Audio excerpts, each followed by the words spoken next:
collectif AMN, Algerian Medical Network, qui mène des actions collaboratives avec des médecins de première ligne qui sont là-bas situés en Algérie dans les hôpitaux. Alors à ce titre, ce soir j'ai le plaisir de recevoir le docteur Maharzi Nasserine. Bonsoir et bienvenue.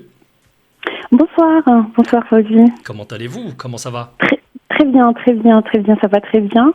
Je souhaite vraiment commencer cette séance avec vous en vous disant un grand merci. Merci de nous avoir ouvert un petit peu les ondes de votre radio et nous avoir donné la possibilité de nous exprimer, de faire découvrir aux auditeurs un petit peu les actions que nous menons et aussi pour porter un petit peu l'appel aux dons et l'appel à la solidarité pour nos frères et nos sœurs en Algérie. Eh bien, nous allons y arriver. On va développer ça pendant cette émission. Alors, je vais poser un petit peu le décor. Nous allons passer un quart d'heure avec vous au téléphone pour vous nous expliquer l'aspect scientifique, puisque je rappelle que vous êtes la fondatrice et la coordinatrice scientifique de ce réseau de médecins, AMN, Algerian Medical Network. Vous avez des partenaires dont vous allez parler d'ici quelques instants. Mais il faut dire également qu'en deuxième partie d'émission, nous recevrons Monsieur Meki, qui lui est virologue dans la vie et qui est logisticien, donc qui s'occupe de la logistique dans votre association. Et puis en troisième partie d'émission, nous recevrons Monsieur Boudahdir, qui est donc chef de service Covid à l'hôpital de Blida. Voilà. Alors, Madame Maharzi, est-ce que vous pouvez déjà m'expliquer et expliquer aux auditeurs qui nous écoutent ce soir, qu'est-ce que ce réseau Algerian Medical Network ? Alors, très bien. Donc, en fait, Algerian Medical Network, c'est un réseau de médecins, mais pas que, des médecins et des scientifiques chercheurs algériens. Alors, ce réseau a pris naissance, on va dire, fin janvier de cette année. Dès lors qu'il y a eu, le Covid a commencé à se faire sentir ici en France, on a très vite, en fait, ressenti le besoin de créer en fait quelque chose pour pouvoir préparer une éventuelle crise, une éventuelle pandémie en Algérie, parce que effectivement, dès le mois de janvier, on a compris que de toute façon, le SARS-CoV-2 et donc le Covid-19 allait être une pandémie à l'échelle mondiale. Du coup, le fait d'avoir été en contact avec quelques amis médecins en fait ici en France, on a très vite compris en fait qu'il fallait s'organiser, qu'il fallait créer dans un premier temps un espace d'échange, un espace de partage pour pouvoir communiquer, pour pouvoir échanger et partager notamment les expériences. Donc ça c'était dans un premier temps. Ça s'est présenté comme ça. Donc l'idée était vraiment de créer une jonction entre les médecins d'une part en Algérie, donc dans les différentes wilayas du pays, et puis aussi les connecter avec les autres médecins donc de la diaspora et principalement ici en France. D'accord. Alors voilà. Pour vraiment aller dans le vif du sujet, parce que le temps nous est compté, vous êtes dans l'urgence actuellement, vous n'êtes pas dans le suivi. Là, il y a vraiment une grande urgence. Il y a plusieurs wilayas qui sont vraiment touchés, qui ont vraiment besoin d'aide. Et donc, qu'est-ce que vous faites maintenant en urgence ? Très bien.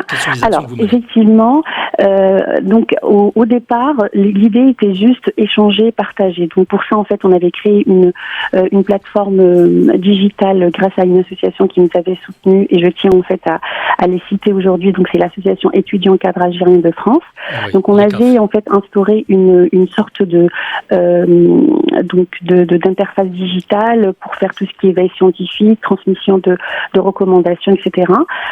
Au fil des semaines, on s'est rendu compte qu'en fait c'était plus suffisant, qu'il fallait passer à une autre étape. Donc on a commencé en fait à réfléchir à des moyens de partager, mais aussi de former à distance.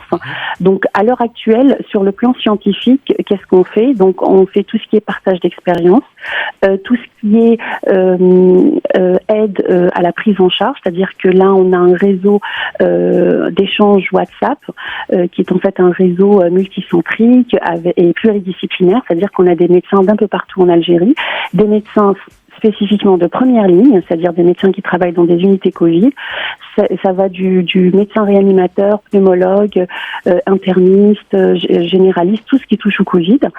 Et puis, en parallèle, on a également d'autres confrères qui sont ici, en France, des réanimateurs, des pneumologues, des cardiologues. Donc, en échange, donc le médecin en Algérie, il a accès à toutes les recommandations ici qui existe un peu partout, en France, mais aussi on a des médecins au Canada. On conseille, c'est-à-dire que on travaille aussi principalement avec des petites structures, c'est-à-dire ce qu'on appelle les EPSP, les EPH, c'est-à-dire les équipes Covid qui n'ont pas forcément accès à toutes les spécialités. Donc le médecin peut poster son cas clinique et du coup il peut avoir accès à un avis d'un autre spécialiste qui n'est pas forcément disponible sur place. On organise aussi des webinaires, donc des visioconférences à thème pour un petit peu les aider à approfondir les connaissances et réactualiser les connaissances de la Covid, parce que comme vous devez savoir, à chaque fois on a des nouveautés, que ce soit sur la prise en charge médicale, sur le traitement, sur tout ce qui est organisationnel, tout ce qui est prise en charge médicale liée au Covid. On organise également des tables rondes, c'est-à-dire que on regroupe en fait des médecins d'une unité Covid et on les met en relation avec d'autres médecins pour les conseiller, pour essayer de réfléchir avec eux sur des modalités d'organisation, sur la prise en charge. On fait aussi des collectes de questions pour répondre à des questions bien particulières qui relèvent de l'organisation, leur organisation interne. Donc c'est vraiment un travail, on va dire, collaboratif scientifique qui est basé sur le partage, qui est basé aussi sur la formation à distance, et voilà. Donc, suite à ça, encore une fois, donc il y a eu une troisième étape, donc qui s'est un peu manifestée. On a aussi compris que finalement, le support technique, le support scientifique n'était plus suffisant, qu'il fallait aussi aller un peu plus loin dans le soutien des soignants. Et donc, c'est soulevé donc la question du soutien matériel. Voilà. Et donc, on a essayé d'étudier quelles étaient les possibilités de faire acheminer du matériel pour pouvoir soutenir ces médecins.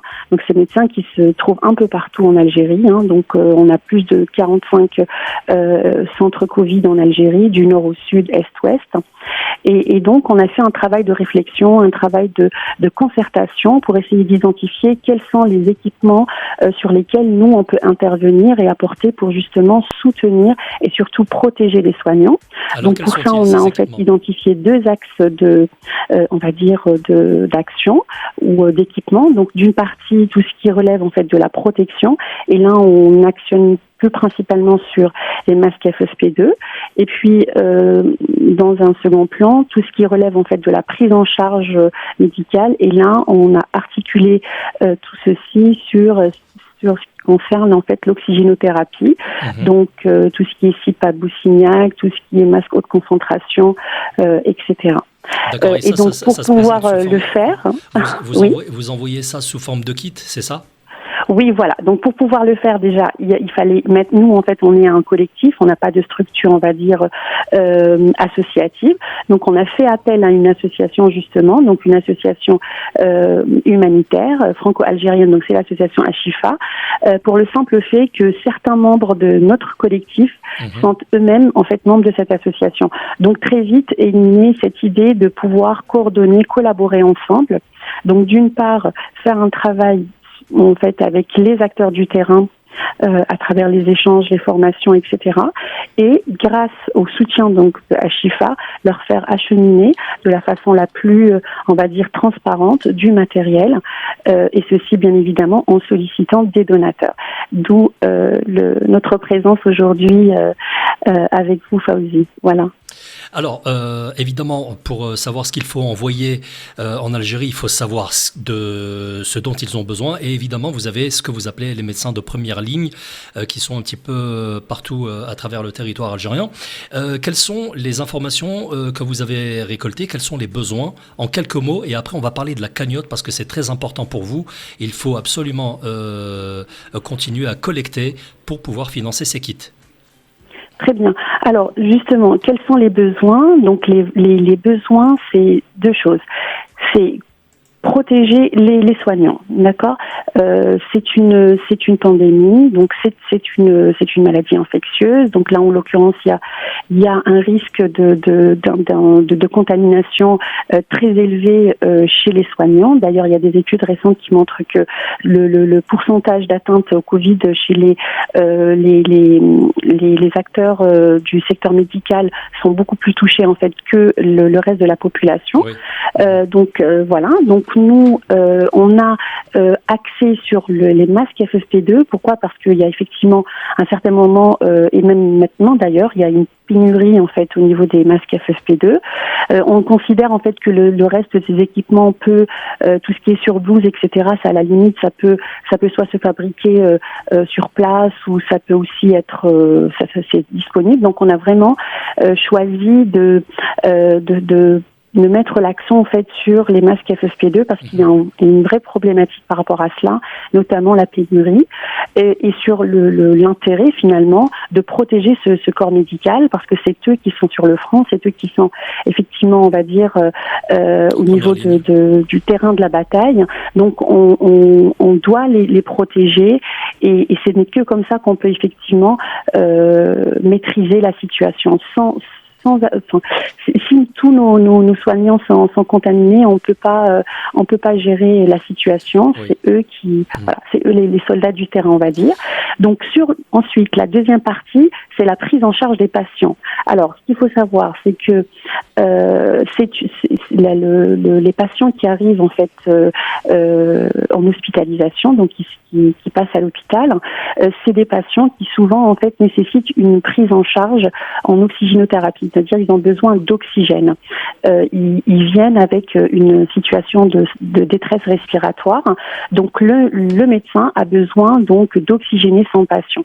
Donc il y a plusieurs moyens d'oxygénothérapie ou d'oxygénation et ceci en fonction de l'état au niveau de gravité, on va dire, de la détresse respiratoire. Donc à ce sujet, nous on a donc ciblé deux choses. Donc les masques haute concentration qui peuvent être en fait utilisés, on va dire, au niveau des services des urgences ou au niveau des services de médecine interne, c'est-à-dire bien avant les services de réanimation. Et puis il y a un autre système en fait de respiration qui est en fait les CPAP de Boussignac, où là c'est quelque chose qui peut être fait en service de pneumologie ou en service de réanimation. Allez, très rapidement, on va ça permet en fait aussi de donner moyen à l'ensemble des acteurs d'intervenir et ceci de la façon la plus précoce pour prendre au mieux en charge donc les patients et éviter justement que ces patients se retrouvent avec des formes sévères. Alors, vous avez 1 minute maintenant pour nous parler de la cagnotte, comment les auditeurs qui nous écoutent peuvent vous aider à travers la cagnotte qui est disponible sur votre page Facebook. Très bien, voilà. Donc nous, on a une page Facebook donc qui porte le titre de notre collectif, Algerian Medical Network. Donc on a en fait une cagnotte qu'on a pu en fait instaurer grâce à l'association ECAF, donc étudiants cadres algériens de France. Donc on collecte l'argent. Ensuite, cet argent est transféré directement à Ashifa, l'association Ashifa, et c'est l'association qui ensuite s'occupe d'acheter et d'acheminer le matériel. Ce qu'il faut savoir également, c'est que nous, en fait, on a mis en place un système de parrainage solidaire, c'est-à-dire que des personnes ici en France peuvent parrainer un centre Covid en Algérie. C'est une expérience qu'on a déjà établie et bien réussie, notamment à Biskra, à Sidi Roukba et à Ouled Jilel, c'est-à-dire qu'il y a des gens qui ont constitué des collectes Litchi et en coordination avec les médecins sur place et avec Ashifa, on a pu acheter le matériel et acheminer le matériel. Donc pour tout ce qui est logistique, tout ce qui est, on va dire, modalités de financement, etc. Je préfère laisser la parole au docteur Miki, donc qui est effectivement expert virologue aux hospices de Lyon et qui est à la fois en fait secrétaire général de l'association Ashifa et qui est aussi membre actif dans le collectif en tant que virologue. Très bien, voilà. Merci beaucoup de votre intervention et puis bon courage à votre réseau collectif AMN. Madame Maherzi. C'est moi qui vous remercie, merci beaucoup. Et à très bientôt. Merci à vous. Au revoir. Allez, nous on va marquer une pause musicale et publicitaire et puis on revient juste derrière pour prendre la deuxième personne du collectif AMN, ça sera le docteur Meki.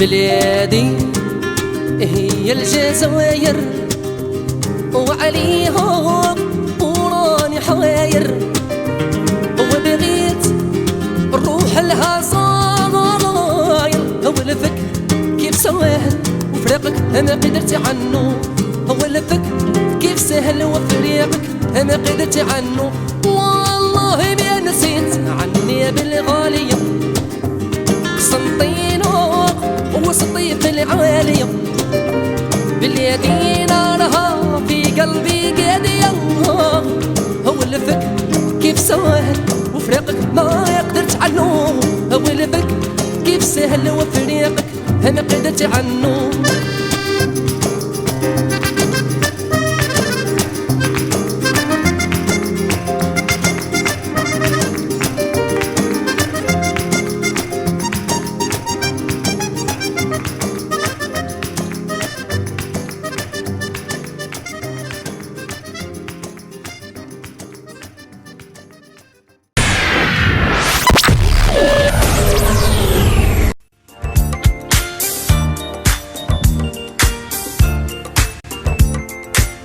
Allez, de retour dans les studios de France Maghreb 2, c'est toujours Fawzi pour vous accompagner. Alors nous allons d'ici quelques instants repartir du côté du standard pour aller à la rencontre du docteur Mekki, qui fait également partie du collectif AMN.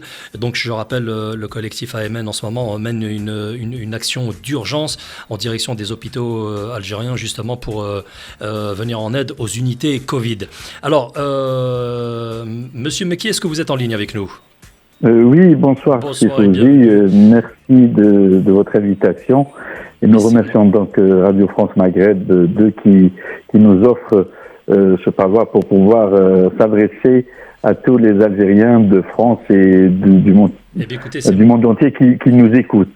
C'est nous aussi qui vous remercions pour l'action que vous menez en ce moment en direction des plus démunis, enfin des gens qui ont vraiment besoin de cette aide pour lutter contre le Covid. Alors, je rappelle que vous êtes virologue, expert aux hospices civils de Lyon, vous êtes spécialisé dans les virus du système respiratoire, dont le SARS-CoV-2, et puis par ailleurs, vous êtes secrétaire général de l'association Ashifa, qui est bien connue sur le terrain, et puis vous êtes membre actif AMN. Et moi, je rajouterais que je vous ai vu en vidéo, et vous, je peux témoigner que vous mettez vraiment la main à la pâte.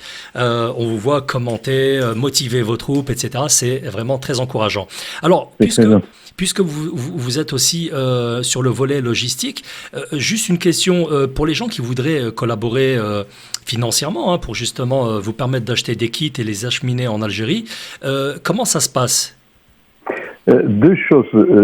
Il y a soit donc ce qu'elle a expliqué ma collègue et la présidente, la coordinatrice du collectif AMN, notre sœur docteur Maharzine Svin, soit donc contacter avec la cagnotte, soit aussi nous, donc on est une association santé humanisme et innovation franco-algérienne qui est composée de médecins, dont le président est un gynécologue lyonnais, moi je suis secrétaire général, M. Belli, chef de service horaire à Lyon, et puis on a de toute la France, même de Suisse et de Belgique, des membres, et nous on va opérer tous les 2 mois, 3 mois, on opère en Algérie, ce qui ne peut pas être opérable là-bas, donc les malades qui doivent aller en Turquie ou à l'étranger ou venir en France, avec toutes les difficultés, donc on allait opérer dans tous les CHU, les différentes villes du nord au sud et de l'est à l'ouest. Et donc on est un groupe de médecins avec des infirmiers, des paramédicaux.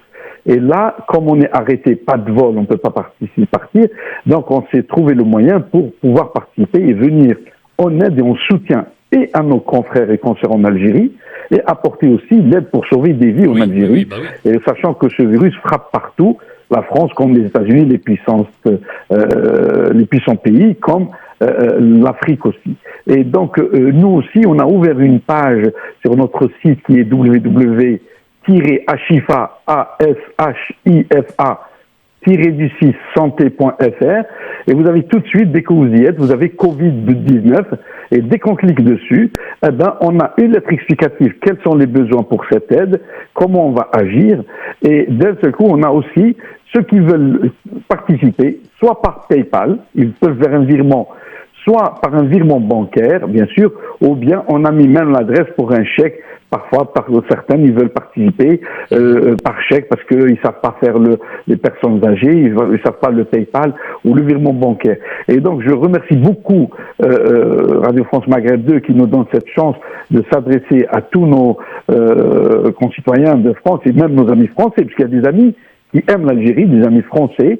Et nous-mêmes, et moi personnellement, pendant la première vague, on a aidé les hôpitaux français, et on a fait des cagnottes, et on a acheté des masques, et on a donné même une somme d'argent pour la recherche contre Covid en France et à Lyon. Et donc, là, je lance un appel à tous les Algériens, et les amis de l'Algérie, et ceux qui ont des liens, de participer, et croyez-moi, un masque FFP2 qui coûte 2,50 €, 1,50 € ou 2 €, un masque à haute concentration d'oxygène qui coûte 3 €, le masque à haute concentration d'oxygène, on le met à un malade qui est en train de souffrir dans n'importe quelle ville en Algérie, on lui arrive ça et on lui met ça pendant 5 heures, on le sauve et on sauve une vie. Eh ben, si on offre 1000, on va sauver 1000 vies si on sauve 3000. Et donc, c'est quoi 3 € pour un masque haute concentration d'oxygène, et qu'est-ce que c'est 1,50 € ou 1,30 € pour un masque FFP2? Les masques FFP2, c'est pour le personnel médical. Parce que peut-être les CHU sont dotés, les grands CHU, mais qu'est-ce qu'on dit de la ville de Tarf? Qu'est-ce qu'on dit de Moulbouakhi? Qu'est-ce qu'on dit de Biskra? Qu'est-ce qu'on dit de Tiares, de Saïda, de Bchar, de Tizi Ouzou, de Akbou, de Azazga, de Bjeya?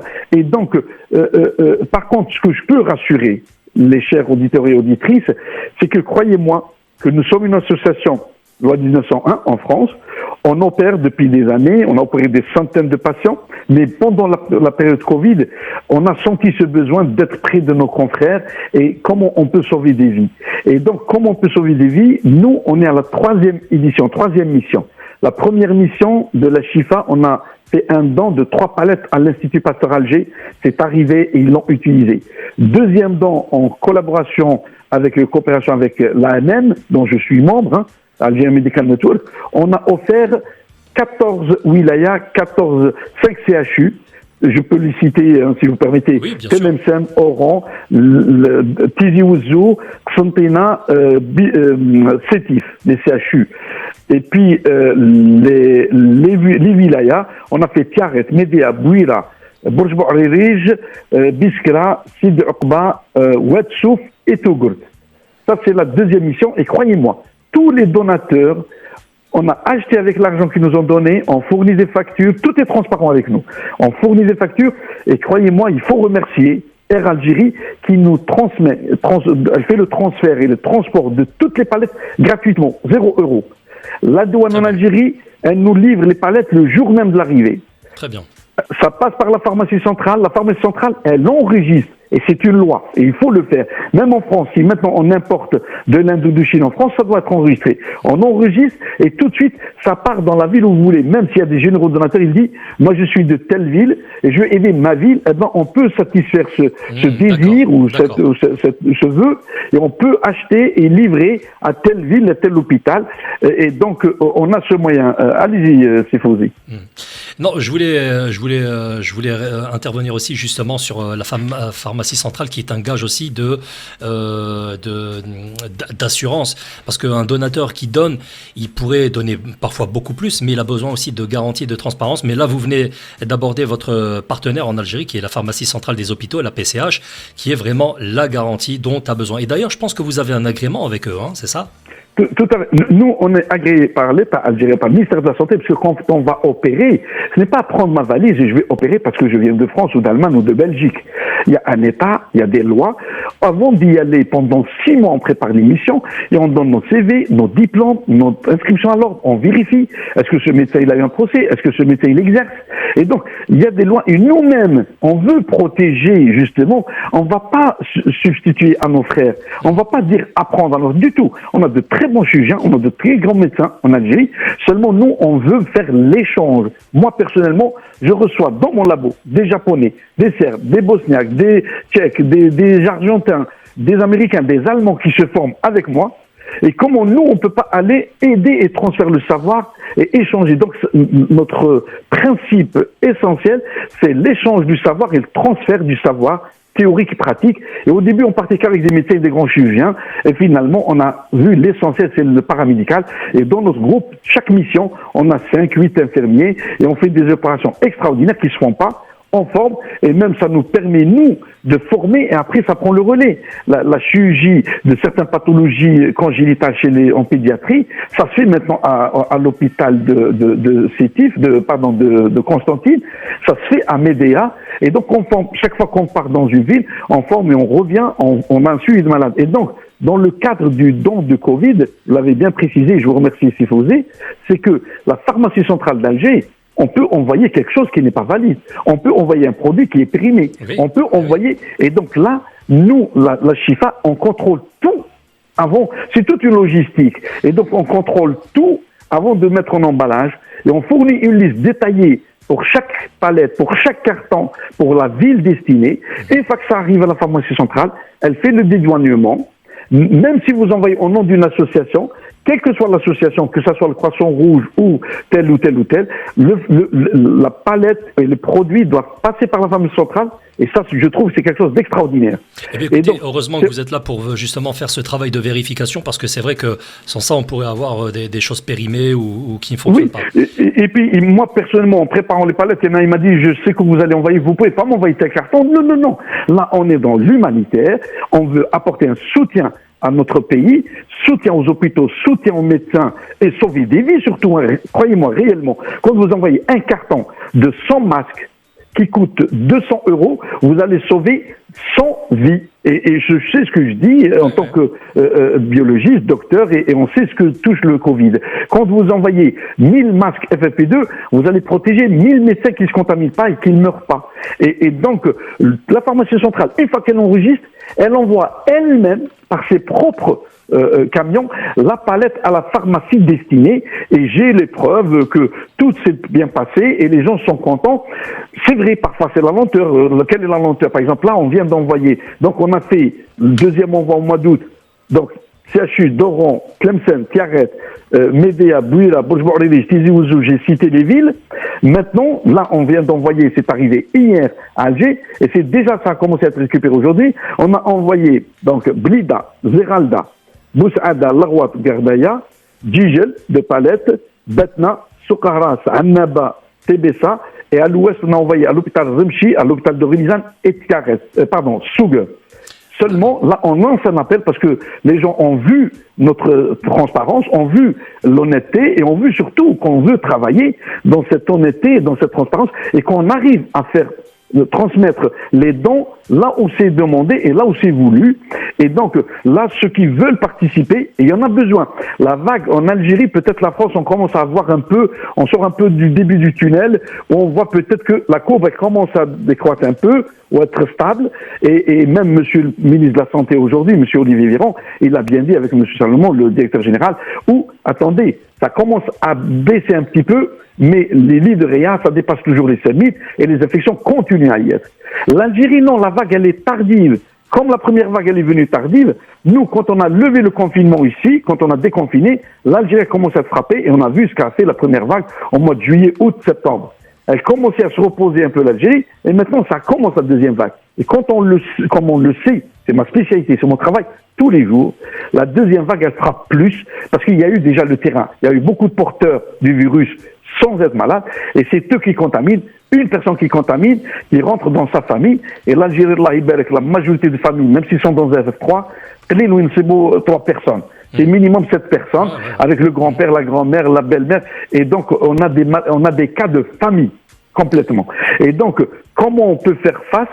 1 € donné, je peux faire même mieux, comme les pièces jaunes pour reconstruire les maisons dans les hôpitaux de France pour les parents des enfants malades.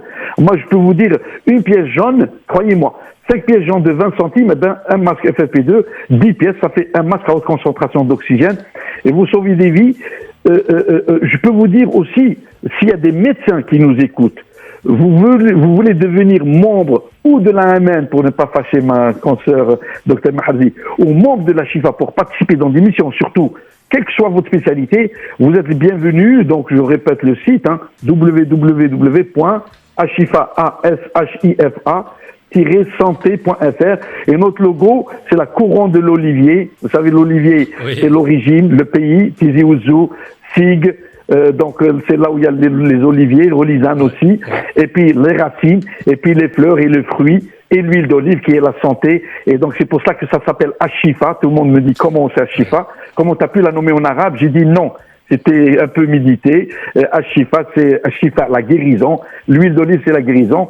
Et pour faire un peu de l'humour, s'il faut dire, beaucoup de collègues au début, quand j'ai proposé le logo, ils m'ont dit, ils vont nous penser qu'on est des producteurs de l'huile d'olive. Je dis, tant mieux, mais on produit la santé et la guérison. C'est bien, vous avez de l'humour, monsieur Meki, et j'aurais bien voulu vous poser d'autres questions, mais malheureusement, il va falloir que j'aille récupérer le docteur Boudahdir qui nous attend à Blida, puisque je rappelle qu'il est le chef de service réanimation Covid-19 à l'hôpital France Fanon du CHU de Blida, et on va aller chercher d'ici quelques secondes au téléphone pour terminer cette émission. Donc je rappelle l'AMN, donc le collectif qui se mobilise justement pour venir en aide à ses confrères et consoeurs là-bas en Algérie pour lutter contre le Covid-19.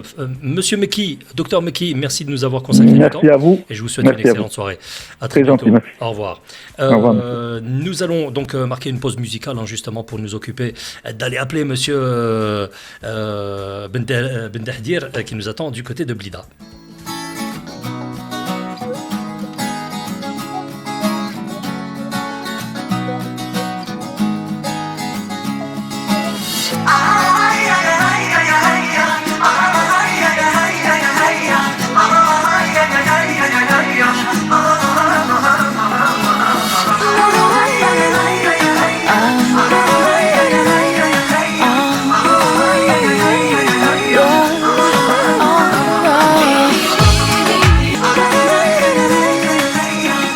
Allez, de retour dans les studios de France Maghreb 2, nous allons du côté de Blida, comme promis, comme convenu. Nous sommes toujours en train de parler de l'AMN, donc ce collectif qui envoie de l'aide médicale en Algérie concernant la lutte contre le Covid. Monsieur Boudahdir, est-ce que vous êtes avec nous en direct ? Est-ce que vous nous entendez ? Oui, je suis là. Bonsoir, monsieur Fauzi, et bonsoir à tous les auditeurs de France Maghreb. Merci pour l'invitation. Merci beaucoup. Je rappelle que vous êtes maître assistant en anesthésie réanimation. Vous êtes également chef de service réanimation Covid-19 à l'hôpital France Fanon au CHU de Blida. Ma première question, c'est quelle est la situation dans votre ville actuellement à Blida ? Bref, à Blida, donc, c'était d'abord, ça a commencé, la Covid-19, ça a commencé à Blida, d'abord, comme vous savez bien sûr. Oui. Et on a vu la première vague qui était vraiment dure et c'était vraiment difficile à gérer sur tous les plans. On s'est organisé, on a ouvert beaucoup de services durant le mois de mars et avril pour prendre soin à nos malades. Et puis on a eu des accalmies entre guillemets, comme partout dans le monde. Et maintenant, actuellement, ça fait un mois et on sent qu'il y a une recrudescence importante du nombre de cas. La preuve, on était obligé d'ouvrir des services. Ils n'étaient même pas ouverts durant la première vague. Donc maintenant, il y a beaucoup de lits qui sont mobilisés que pour la Covid-19 et pour la prise en charge, entre guillemets, des malades atteints de Covid-19, quel que soit état grave ou état moins grave. Alors, comment ça se traduit ? Alors, dès qu'un malade se présente au CHU de Blida, comment il est pris en charge et qu'est-ce que vous lui prodiguez comme soin avec les moyens que vous avez actuellement ? C'est à Blida, donc on a mis une organisation, on a mis un centre de tri au niveau d'un hôpital qui se trouve au niveau du centre de Blida, c'est un hôpital civil, on appelle ça l'hôpital civil, voilà, et donc le tri se fait là-bas, et puis on a mobilisé un service de réanimation qui est dédié que pour la réanimation des malades atteints de Covid-19 et qui comporte une capacité de 50 lits. Et donc on a ouvert aussi, on a mobilisé beaucoup de services en parallèle pour l'isolement et pour prendre en charge les malades moins graves. Et puis donc chaque malade se présente au niveau de tri, au niveau de l'hôpital civil.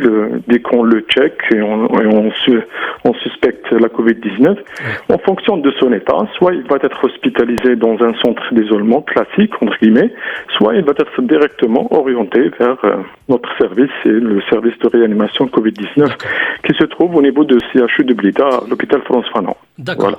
Alors, depuis tout à l'heure, nous parlons du collectif AMN, Algerian Medical Network. Donc, vous en faites partie également. Est-ce que c'est des aides qui sont les bienvenues, qui apportent vraiment une bouffée d'oxygène pour les praticiens comme vous, pour les infirmiers, ceux qui sont vraiment dans les unités Covid, et également aussi pour les patients, pour les malades? D'abord, je tiens à saluer tous les membres de l'AMN et saluer Monsieur qui en parallèle et tous les membres de l'association Shifa et saluer aussi Dr Maherzi qui fait beaucoup de travail et qui essaye de faire le maximum pour apporter le maximum ici en Algérie. Et je tiens à témoigner entre guillemets que le travail qu'on a essayé de faire, c'est un travail colossal parce qu'on a ensemble on a essayé de collecter les informations. Qu'est-ce qu'il manque sur le terrain? Et comme a été mentionné par ma collègue Dr Maherzi, c'était beaucoup plus les moyens de protection de notre personnel de santé qui est vraiment en manque. Et surtout, c'était les masques FFP2 qui ne sont pas fabriqués en Algérie. C'est vrai qu'il y en a d'autres consommables qui sont fabriqués ici, qu'on arrive à avoir à droite et à gauche avec les producteurs locaux. Mais concernant les masques FFP2, on n'arrive pas à avoir en quantité optimale. Et en parallèle, on a palpé qu'il y a beaucoup de moyens d'oxygénothérapie qui manquent, surtout les masques à haute concentration. Et donc, les informations, ils étaient transmises à l'équipe là-bas. Donc, et avec l'aide de tout le monde, ils ont envoyé beaucoup de palettes dans beaucoup de centres en Algérie. Voilà. D'accord. Donc alors là, on se rend vraiment compte que sur le terrain, c'est très positif l'action que mène AMN sur le terrain. Oui, effectivement, parce que c'est des demandes, c'est des commandes qui ont été étudiées sur le terrain. C'est pas au pif entre guillemets. Oui, ça veut dire on a parlé avec les gens sur le terrain, on a palpé ce qu'il manque et en parlant des moyens de protection, lorsqu'on apporte des moyens de protection à un personnel de santé, lorsqu'il porte son masque FFP2, il va pas tomber de malade tout simplement, comme il a dit M. Mekki, et tout simplement il va continuer à travailler et apporter des soins à nos malades. En parallèle, avoir un masque à haute concentration ou avoir une valise de Boussiniac d'oxygénothérapie, ça apporte vraiment ça sauve des vies, entre guillemets, c'est ça. Alors, est-ce qu'on peut dire ce soir, aujourd'hui, que vous êtes dans l'urgence et est-ce que, du fait que vous soyez dans l'urgence, vous apprenez à faire vite et bien? Moi, je tiens à transmettre un message important. C'est vrai que dans les centres, à Blida par exemple, ou dans les grandes villes, on peut avoir on a des moyens, mais on a des pressions sur quelques consommables qu'on a déjà cités. Mais comme il a dit M. Mekki, dans quelques hôpitaux éloignés, par exemple, entre guillemets, à Taraf ou à d'autres régions, il y a beaucoup de choses qui manquent et sincèrement, si on apporte des grains de sel, chacun apporte ses grains de sel, entre guillemets, ça va permettre de sauver des vies parce que le besoin est vraiment urgent et inquiétant. En plus, à chaque fois, il y a un nombre important de malades. À chaque fois, il y aura une pression sur la consommation et ça risque de créer un certain déséquilibre entre la consommation et les apports de consommables. Voilà. Alors, tout à l'heure, vous nous avez fait un point sur la situation chez vous. Est-ce qu'on peut considérer aujourd'hui que la Covid est en pleine progression ou est-ce que vous avez atteint le pic? Sincèrement, on sent que ça, de jour au jour, ça augmente. Que sur le terrain, il y a une pression importante sur la rotation des lits. Donc, dans quelques villes, par exemple, on n'arrive pas à trouver des places pour des malades. Et donc, il y a des malades qui sont obligés d'être évacués dans d'autres centres ou dans d'autres villes, là où il y a moins de pression. Donc, c'est une sorte de solidarité qu'on doit mettre en route. Mais en parallèle, il y a des villes qui sont vraiment, qui sont pas du tout dotées par des moyens. Et à chaque fois qu'on aura une perte de temps et qu'on n'aura pas assez de moyens pour protéger notre personnel et assez de moyens pour oxygéner un patient qui est en détresse respiratoire, ça va vraiment, c'est l'équivalent d'une boule de neige entre guillemets. Ça va vraiment augmenter la qadar Allah, le nombre de décès, etc. Et je tiens à témoigner aussi qu'on a beaucoup de membres de personnel de santé qui tombent malades tous les jours parce que voilà, peut-être il y a une charge de travail qui est importante, peut-être qu'il n'y a pas assez de kits de protection dans quelques hôpitaux. Donc à chaque fois on aura des moyens, à chaque fois c'est bien. En plus on sent qu'on n'est pas, pour répondre à votre question, on sent qu'on n'est pas vraiment au sommet de pic entre guillemets. C'est-à-dire on sent que probablement il y aura beaucoup d'autres malades qui vont arriver dans les jours qui suivent. Inch'Allah khair, Rabbi yjib shfa, Inch'Allah. Merci beaucoup, monsieur Bouteflika. Je rappelle que vous êtes maître assistant en anesthésie et réanimation. Vous êtes également le chef de service réanimation Covid-19 à l'hôpital France Fanon du CHU de Blida. Merci beaucoup d'avoir accepté notre invitation et bon courage à vous. Et merci beaucoup, merci Fawzi, bonne soirée, merci. Merci, au revoir, ciao. Bon, bah écoutez, ça fait plaisir d'avoir déjà des gens qui sont vraiment sur le terrain pour nous faire remonter des informations pertinentes. Et puis, j'espère que la solidarité aujourd'hui nous a donné une belle leçon et on va continuer à être de plus en plus solidaires. On va marquer une dernière pause et on revient pour conclure avec Nesseline qui nous attend en ligne. J'espère que les éléments qu'on a pu avancer aujourd'hui vont pouvoir justement encourager nos frères et sœurs ici en France à nous aider justement à concrétiser nos actions et à vraiment venir en aide. Il s'agit vraiment d'offrir en fait des moyens pour protéger nos soignants et surtout sauver des vies. Nos actions, elles sont vraiment ciblées. On part pas sur des équipements qui coûtent cher. On n'envoie pas des respirateurs ou des choses qui coûtent des milliers d'euros. C'est vraiment de l'équipement qui coûte pas cher et qui est vraiment efficace pour protéger nos soignants, pour faire en sorte qu'ils puissent continuer à faire leur travail, à sauver des vies. Et voilà. Je tiens aussi à remercier vraiment du fond du cœur tous les membres, je dis bien tous les membres du réseau AMN, commençant par les membres actifs ici en France. Je vais peut-être pas pouvoir les nommer, mais je vais en nommer certains d'entre eux. Donc Dr Tariq Arab, Dr Slimane Aitouarab, Dr Farid Nedjari, Dr Toufiq Sassi, Dr Marwan Sakhar, donc qui sont ici en France et qui font un travail extraordinaire auprès des confrères en Algérie pour leur disponibilité, pour leur générosité scientifique. Je remercie également et surtout plus particulièrement nos confrères en Algérie, donc les médecins en Algérie qui sont vraiment des êtres à la hauteur justement du titre de médecin. Ils se battent tous les jours pour faire au mieux pour leurs soignants, donc dans toutes les wilayas du pays. Pour en citer que deux, un grand merci à Dr Hadi Boucherb, donc de Sidi Oqba, et aussi à Dr Redouane Haylouf, donc aussi à Ouled Jalal, aussi à Biskra, à tous les membres qui ont justement adhéré justement à cette idée du collectif, de la solidarité, de la possibilité de créer en fait une dynamique collective.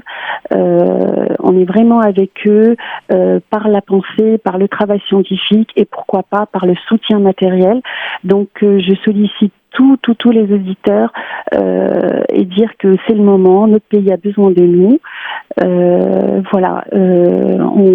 Une petite somme d'argent, avec très peu, on peut donner matière aux médecins à prendre en charge les patients. Notre population a besoin de nous, donc soyons à la hauteur et répondons justement à cette urgence. Merci, ça sera le mot de la fin. Merci beaucoup, Nesseline, et puis à très bientôt pour un autre point peut-être. Voilà. Merci surtout à toi, Fawzi, de nous avoir donné cette opportunité. Et merci à vous tous d'avoir déjà créé ce collectif AMN Et j'invite les auditeurs ce soir à participer à la chaîne de solidarité. Si vous voulez participer à la cagnotte que vous retrouverez aisément sur la page Facebook d'Aymen ou alors de Shifa, n'hésitez pas à faire un don, ça peut sauver. Et surtout, n'hésitez pas à relayer les informations sur notre page Facebook. N'hésitez pas à venir nous voir et justement à partager autour de vous.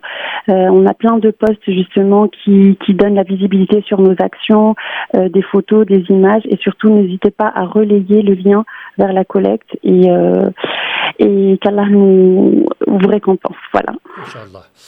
Merci beaucoup, Nasserine, et à très bientôt. Salut, ciao, ciao. À bientôt. Quant à vous, mesdames et messieurs, on se retrouvera, Inch'Allah, entre la semaine prochaine, jeudi prochain, de 20h à 22h, dans la joie et la bonne humeur, toujours évidemment, avec d'autres sujets, d'autres thématiques. Et puis, je reste à votre écoute, vous aussi, si vous avez des idées à me donner, n'hésitez pas. Salut, ciao, ciao, bisous.